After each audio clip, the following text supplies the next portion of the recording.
Welcome to a brand new horror talk. I am Random Ross, and today, this month's discussion, of course, is going to be on the Psycho franchise.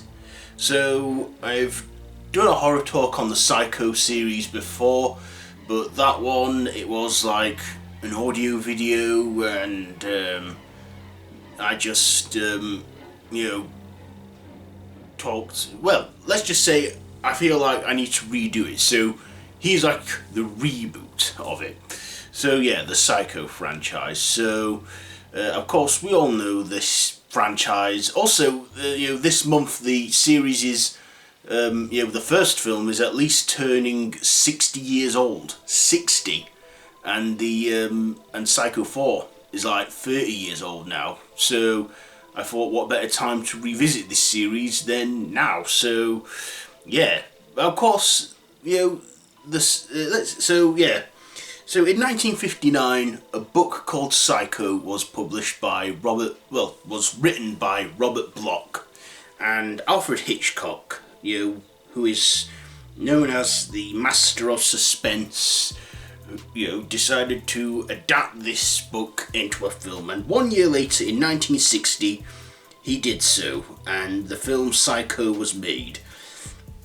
This was directed and produced by Hitchcock and based on the book by Robert Bloch. And this starred Anthony Perkins, Vera Miles, Martin Balsam, John McIntyre, and Janet Leigh. And of course, Janet Leigh was the star and was marketed as the star in this film. So, the film first starts where it follows a woman called Marion Crane, played by Janet Leigh, who steals some money off her boss who she's having an affair with, and then goes on the run with the money. And eventually she stumbles, one night upon her travels during a rainy night, she stumbles across the Bates Motel, where she meets the owner of the motel, Norman Bates, who's seen as this shy, harmless man. But of course, we all know there's more to him than that. And, of course, Norman is touched by her and aroused and wants her. And then eventually his mother, in a jealous rage, stabs her in that infamous shower scene. And then Norman covers for her and cleans up the crime scene. And then, Marion's sister goes looking for her. Her sister is called...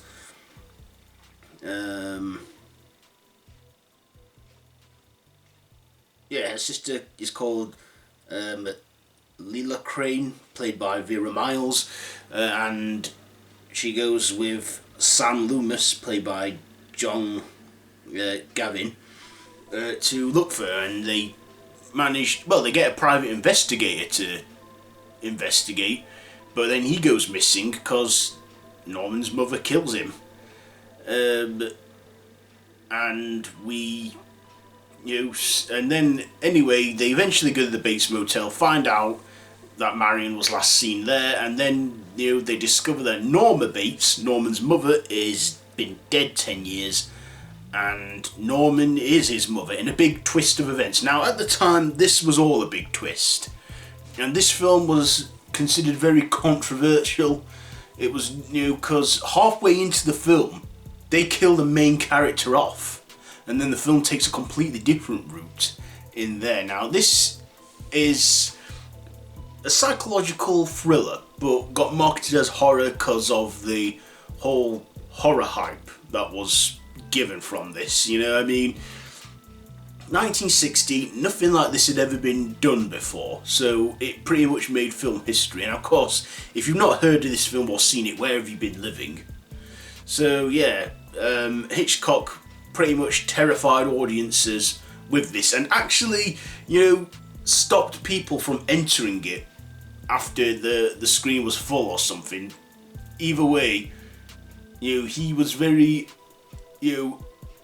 insistent that no one should know the twist of this film, and I think and let's just say it was filmmaking well done, and this is one of Hitchcock's masterpieces. Of course, he did other films before, like North by Northwest, and after he did like The Birds, Even they did a film about him called Hitchcock, which was basically about how he made Psycho.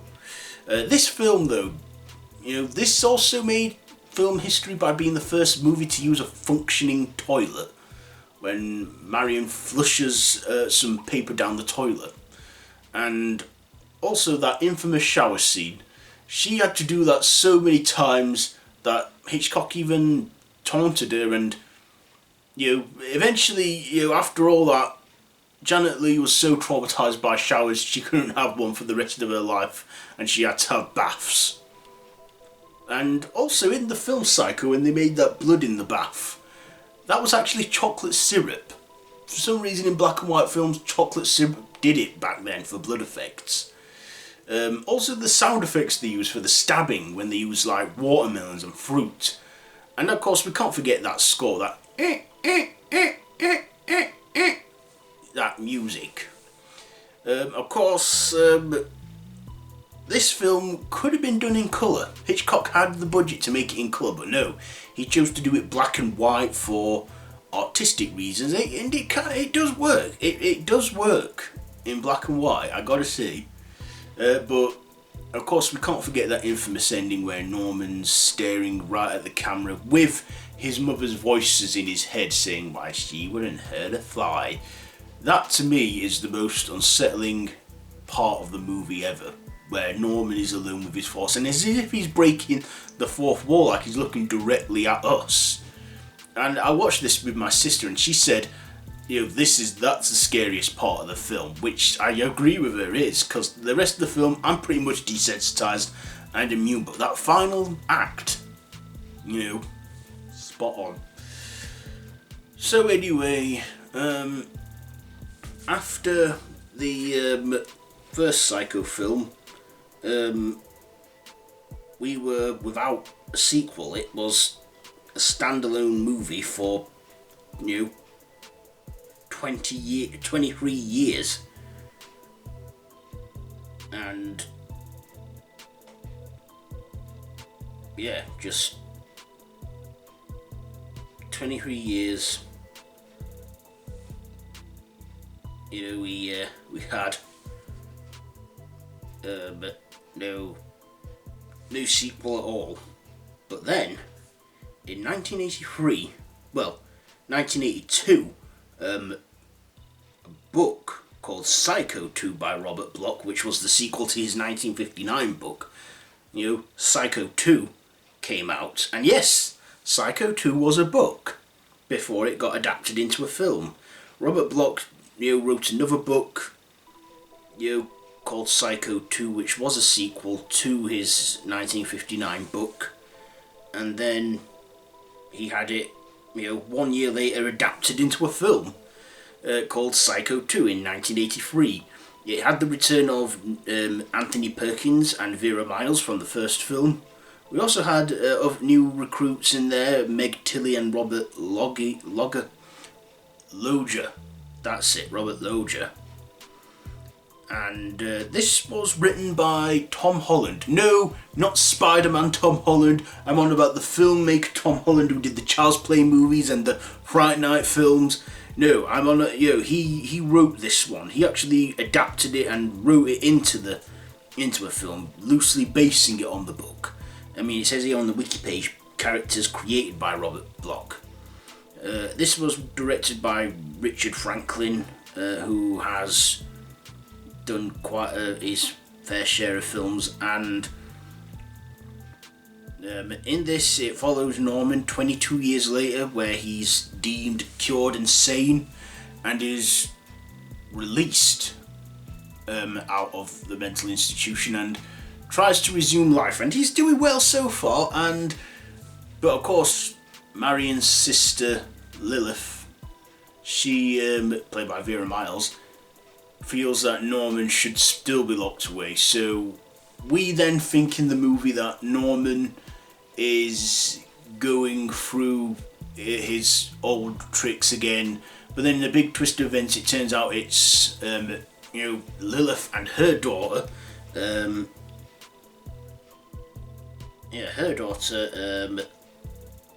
at this point Lilith is now Lilith Loomis, because she married Sam Loomis. Sam Loomis from Halloween, is he that? We don't know, but that's a fan theory. That's it. Mary Loomis, who actually starts to take pity on Norman and starts to feel for him. And she's been the accomplice in all this thing to try and push Norman off the edge. And of course at the end, Norman finds out that Norma wasn't his real mother. He discovers that his real mother was in fact the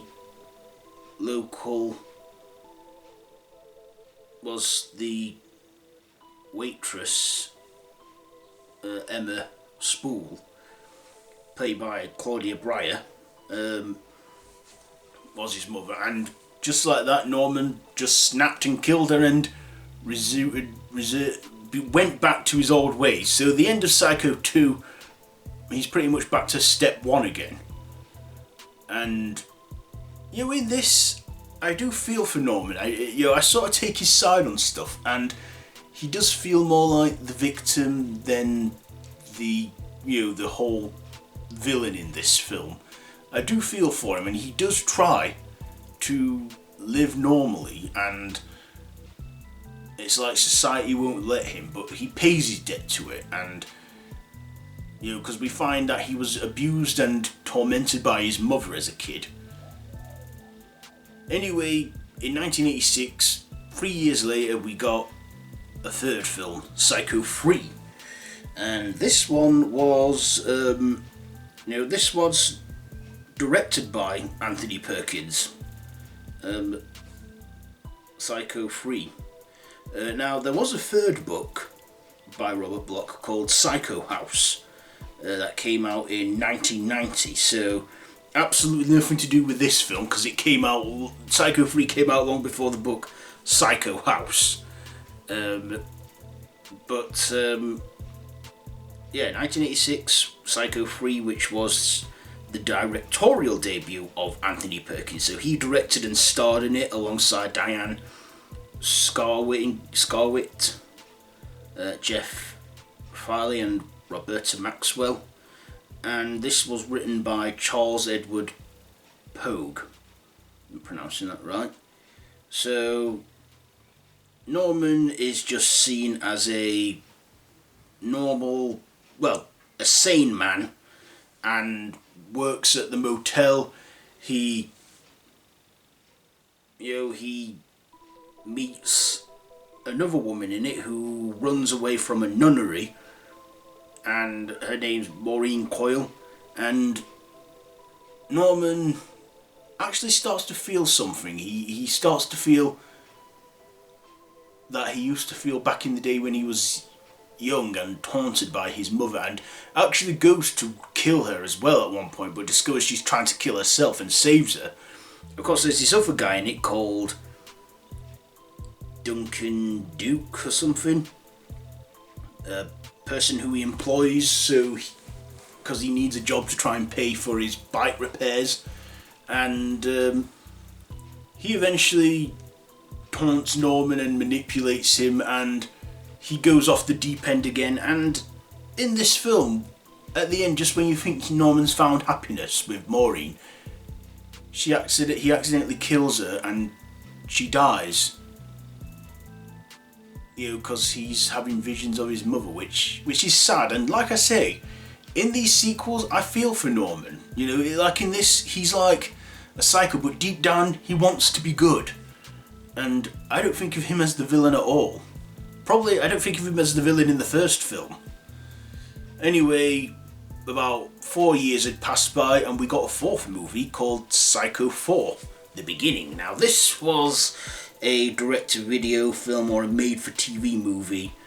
It serves as both a sequel and a prequel to Hitchcock's classic.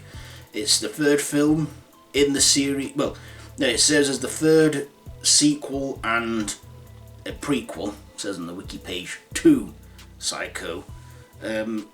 This one is directed by Joseph Stefano or something.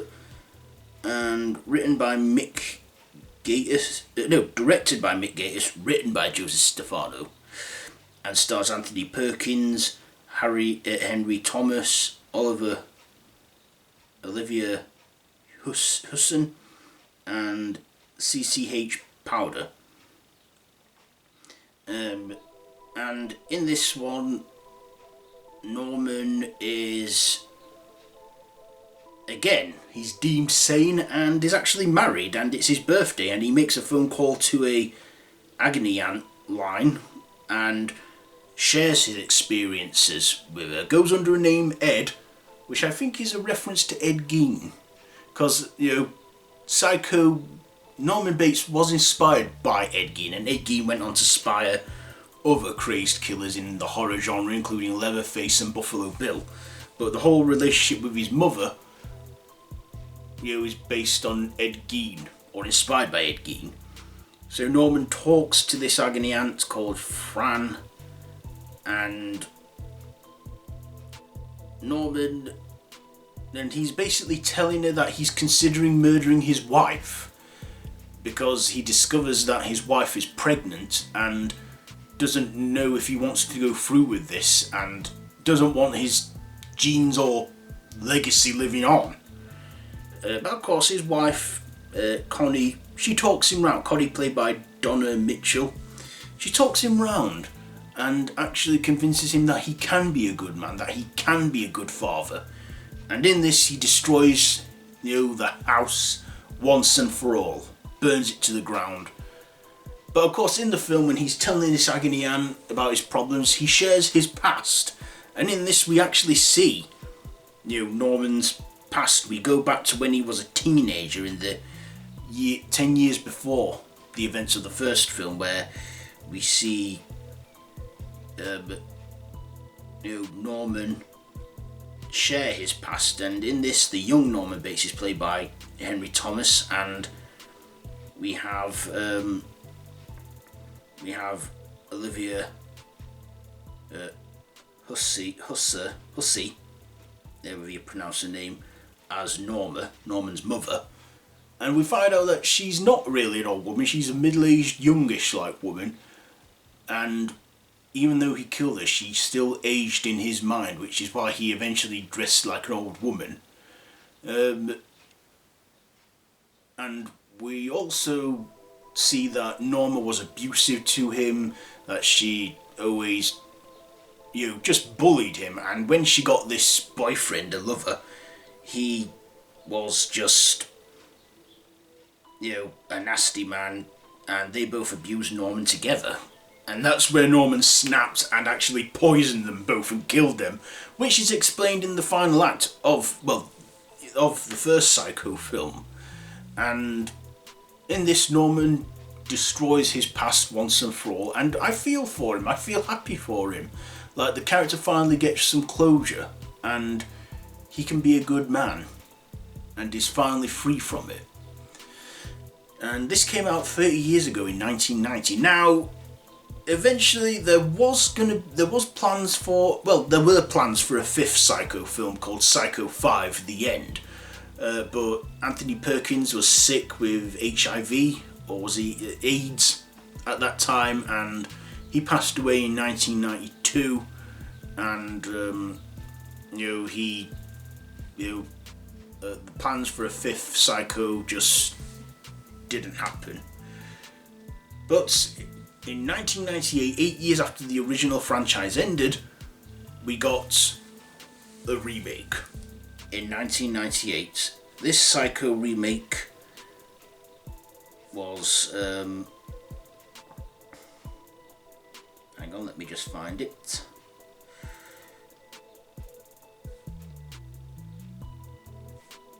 Yes, Psycho 1998, based on the book by Robert Bloch. Screenplay written by Joseph Stefano, and directed by Gus Van Sant.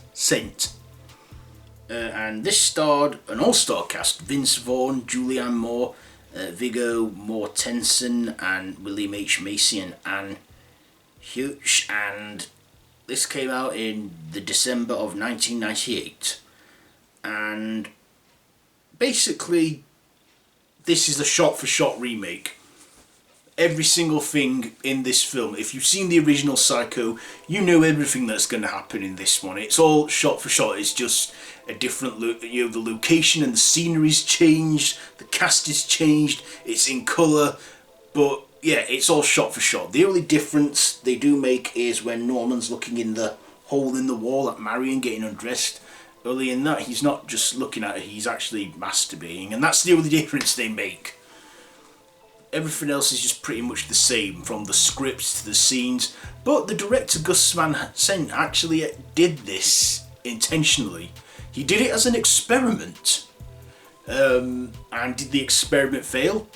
I'd say not, because like I say, he did this shot-for-shot remake as an experiment to see if people will still think it's worth watching or it's good. And of course he got his answer. Me, I don't find it necessary, and is gone down as one of the worst horror remakes of all time.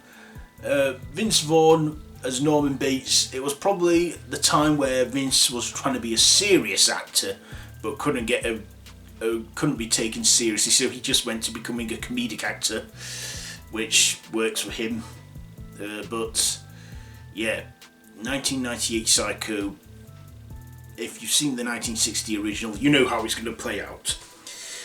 So yeah, that was it for the Psycho franchise until 2013.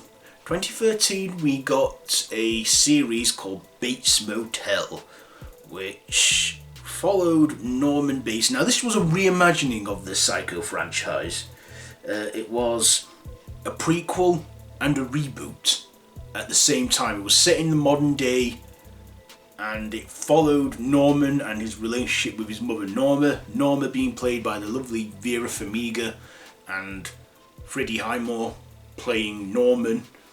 The show lasted 5 seasons, and throughout that we see Norman, how he slowly deteriorates from sanity to insanity. In this there are some characters added for the show, like his half brother Dylan. He has like a love interest in it called Emma, and he, you know, just slowly decays and becomes the Psycho we all know him as. And the 5th and final season, the show lasted 5 seasons, I would say is a remake of Psycho. Not shot for shot, but a remake. They even changed up the shower scene. We had Rihanna in a couple of episodes as Marion Crane, and throughout the episode I was waiting for Norman to kill her in the shower, but he didn't. No, the character that got killed, Sam Loomis, who I couldn't really care less about because he was a dick in this show, Sam Loomis, and Norman killed him, and they changed it up. They did change the shower scene up. First of all, it was Norman who was fully aware and knew what he was doing. He wasn't in a trance. Yeah, the show Bates Motel was a good show, and it lasted a good 5 seasons. I'm glad that it lasted 5 seasons because, well, I think the show, it just lasted a decent amount of time that it did. The other thing I did get a bit disappointed by was the ending. I was hoping that we'd at least see a recreation of that final scene in Psycho where he looks at the camera going, why she wouldn't even harm a fly. But again, I think they wanted to end it the way they did so they don't have to make any more or revive the show, which I guess was for the best because, yeah. So, yeah, Psycho. So, ranking for this franchise, well, I'm going to put Psycho 1998 at number 5. Yeah, no, number 6. Yeah, for my rankings. Psycho 1998 at number 6.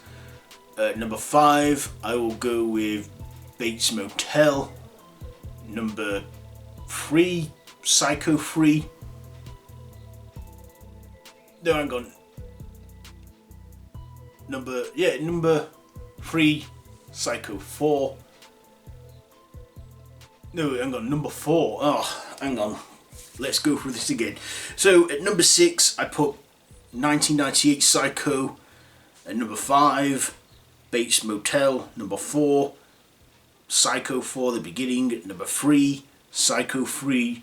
number 2, Psycho 2, and at number 1, the original Psycho. That's how I'd rank these movies. So yeah,